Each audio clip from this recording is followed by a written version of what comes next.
Hey, let's talk about the O-Cedar EasyWring Spin Mop and Bucket System. I know, another mop, another demo, no polished influencer.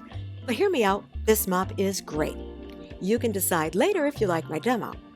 Here's what's in the box: bucket, telescopic handle, and microfiber mop head. Microfiber's great, especially for wood floors. Super soft, won't scratch. Want to use it for a pillow? Okay, no. Directions are on the side of the box and they're pretty self-explanatory. Basically, snap, twist, and click. And here it is assembled. Shiny and new, but not for long. Let's take this bad boy for a spin. Fill the bucket with fresh water. Add a little cleaner, and we can get to work. I like to start in the laundry room. There's a lot of water in the mop, so we're going to spin out the excess.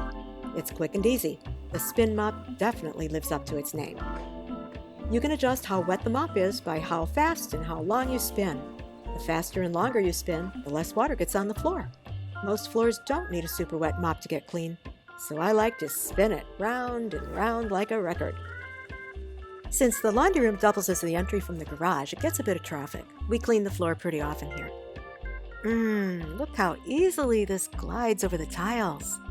So nice. Okay, we're done mopping the laundry room.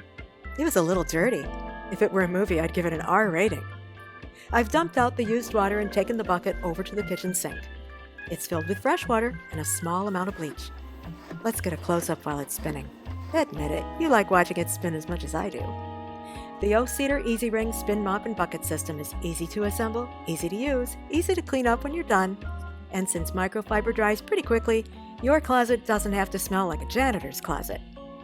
Unless you leave the wet mop in the bucket for a week. Don't do it. Just hang it up. Let it dry. Thanks for watching. See you next time.